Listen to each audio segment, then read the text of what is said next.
ඔබ සියලු දෙනාම ආයුබෝවන් කියලා සාදරයෙන් පිළිගන්නවා. අපි අද කතා කරන්න බලාපොරොත්තු වෙන්නේ ද්විද්‍රව සන්ධි ට්‍රාන්සිස්ටර්ස් පිළිබඳව. ඉංග්‍රීසියෙන් මේවට කියනවා බයිපෝලර් ජංක්ෂන් ට්‍රාන්සිස්ටර්ස් කියලා. සාමාන්‍ය ව්‍යවහාරයේදී BJT එහෙමත් නැත්නම් නිකම්ම ට්‍රාන්සිස්ටර්ස් කියලාත් කියනවා. FET, MOSFET, ඩාර්ලින්ටන් වගේ වෙනත් ට්‍රාන්සිස්ටර්ස් වර්ගත් තියෙනවා. අපි ඒ පිළිබඳව පසුව වීඩියෝ වලින් සාකච්ඡා කරන්න බලාපොරොත්තු වෙනවා. BJT එකක ප්‍රධාන අන්තර්ගතය තමයි semiconductors. එහෙමත් නැත්නම් අර්ධසන්නායක. ඔබ දන්නවා ඇති අර්ධසන්නායක ප්‍රධාන වර්ග දෙකක් තියෙනවා. N type සහ P type කියලා. මේ P සහ N type භාවිතා කරන විදිය අනුව BJT ප්‍රධාන වර්ග දෙකකට වෙන් කරනවා. NPN සහ PNP transistors කියලා. අපි දැන් බලමු මේ BJT වර්ග දෙක එකිනෙකට වෙනස් වෙන්නේ කොහොමද කියලා. මෙහිදී සඳහන් කරන්න ඕන වැදගත් දෙයක් තමයි BJT එකක අග්‍රහෙවත් පින්ස් තුනක් තියෙනවා. ඒ තමයි emitter, base සහ collector. PNP සහ NPN වර්ග දෙකටම මේ පින් වල නම් පොදුයි. ප්‍රධානවම ධාරාව ගලන දිශාව තමයි වෙනස් වෙන්නේ. හරි. දැන් අපි බලමු NPN transistors පිළිබඳව. මේ ඔබ දකින්නේ NPN transistor එකක්. ඔබට රුපියල් 10ක් වගේ ඉතාම අඩු මුදලකට general purpose transistor එකක් වෙළඳපොලෙන් මිලදී ගන්න පුළුවන්. මේක තමයි NPN transistor එකක symbol එක. NPN වලත් PNP වලත් base pin එක තමයි වෙනස් වර්ගයේ semiconductor වලින් සැදිලා තියෙන්නේ. emitter එක සහ collector එක ගත්තොත් ඒ දෙකේම තියෙන්නේ සමාන වර්ගයේ අර්ධසන්නායක. හරි. ඊළඟට අපි බලමු මේකේ ක්‍රියාකාරීත්වය සහ ක්‍රියාත්මක වන මෝඩ්ස් මොනවද කියලා. ඉලෙක්ට්‍රොනික පරිපථයක් තුල තියෙන ට්‍රාන්සිස්ටර් එකක් ක්‍රියාත්මක වීම ආරම්භ කරන පින් දෙක තමයි බේස් එක සහ එමීටර් එක. NPN ට්‍රාන්සිස්ටර් එකක් නම් බේස් පින් එකට එමීටර් පින් එකට වඩා වැඩි වෝල්ටේජ් එකක් යෙදුවාම බේස් පින් එකේ ඉඳන් එමීටර් පින් එකට ධාරාවක් ගලනවා. මේකට අපි කියන්නේ ට්‍රාන්සිස්ටර් එක ෆෝර්වර්ඩ් බයස් ස්ටේට් එකට ගේනවා කියලා.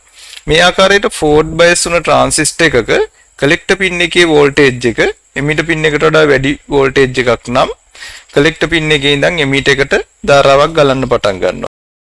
විශේෂත්වය තමයි base pin එකේ ඉඳන් emitter pin එකට ගලන ධාරාව කුඩා අගයකදී වුණත් collector pin එකේ ඉඳන් emitter pin එකට ගලන ධාරාව විශාල අගයක් කරගන්න අපිට හැකියාව තියෙනවා.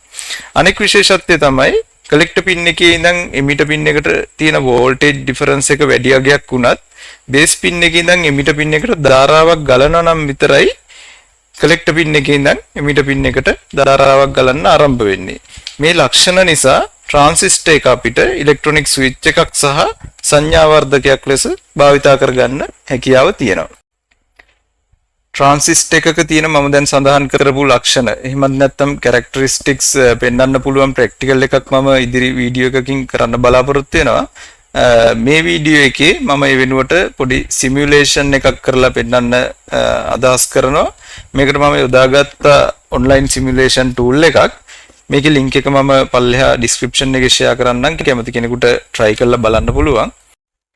හරි. දැන් අපි draw menu එකේ active components sub menu එක යටතේ තියෙන NPN transistor එකක් මුලින්ම අරගෙන place කරගන්නවා.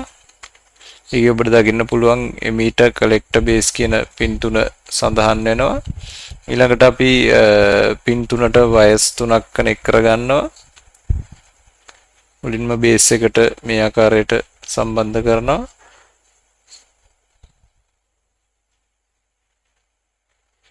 emitter එකටත් collector එකටත් wires සම්බන්ධ කරගන්නවා. ඊළඟට කලින් සඳහන් කළා වගේ emitter එක මෙහිදී අඩු වෝල්ටීයතාවයක තියෙන්න ඕන. අපි ඒක නිසා ඒක ground එක විදිහට සම්බන්ධ කරනවා.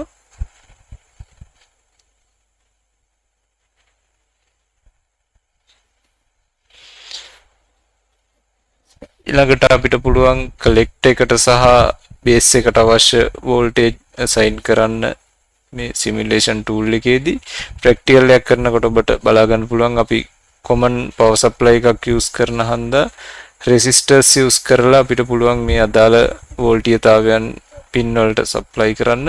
නමුත් මේ tool එකේ තියෙන වාසිය තමයි simulation purpose එකට අපිට කැමති voltages assign කරන්න පුළුවන්.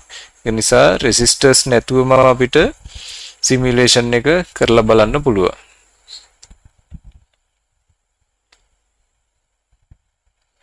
දැන් අපි මේක රන් කරලා බලමු. රන් කරාම අපිට බලා ගන්න පුළුවන් බේස් එකේ ඉඳන් එමිට් එකට සුළු ධාරාවකුත් කලෙක්ට් එකේ ඉඳන් එමිට් එකට වැඩි ධාරාවකුත් ගලනවා. හරි.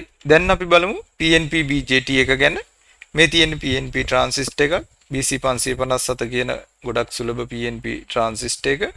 මේකේ බේස් පින් එක තමයි N type semiconductor වලින් හැදිලා තියෙන්නේ. PNP ට්‍රාන්සිස්ටර් එකක් බයස් කරන්න එමිට් එකට බේස් එකට වඩා වැඩි වෝල්ටේජ් එකක් දෙන්න ඕන.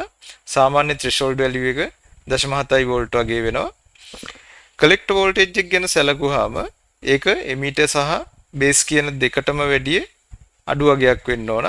ඒ විදිහට වෝල්ටේජ් එක දීපු ට්‍රාන්සිස්ටර් එකක එමිට් එකේ ඉඳන් කලෙක්ටර් එකට වැඩි ධාරාවක් ගලනවා බලා ගන්න පුළුවන් අපිට.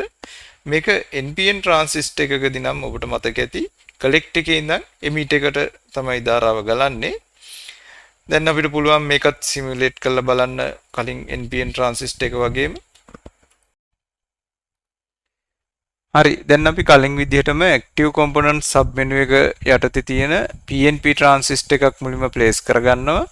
කලින් විදිහටම වයර්ස් තුනක් කනෙක්ට් කරගන්නවා පින් තුනට. මේකෙදී අඩුම වෝල්ටේජ් එකක තියෙන ඕන පින් එක තමයි කලෙක්ට් එක. ඒක නිසා අපි ඒක ග්‍රවුන්ඩ් එකට කනෙක්ට් කරනවා. වෙන විදිහකට කියනවා නම් 0 වෝල්ටේජ් වලට කනෙක්ට් කරනවා. වැඩිම වෝල්ටේජ් එකක තියෙන ඕන පින් එක තමයි එමිට් එක. එමිට් එක සහ බේස් එක අතර වෝල්ටේජ් ඩ්‍රොප් එක 0.7ක් විතර තියෙන එක ප්‍රමාණවත්. අපි මේකෙදී 0.8ක් වෙන විදිහට වෝල්ටේජ් කන්ෆිගර් කරගන්නවා.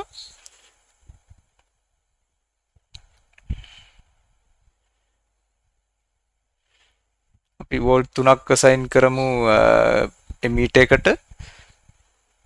එතකොට බේස් එකට අපිට වෝල්ට් 2.2ක වැලියු එකක් දෙන්න පුළුවන්. ඊළඟට අපි මේක රන් කරලා බලමු. රන් කරාම ඔබට පේනවා ඇති එමිට් එකේ ඉඳන් බේස් එකට සුළු ධාරාවක් ගලනවා.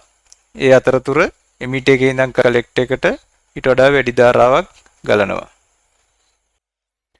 BJT එක ගැන ප්‍රධාන කරුණු කීපයක් තමයි අපි අද සලකා බැලුවේ.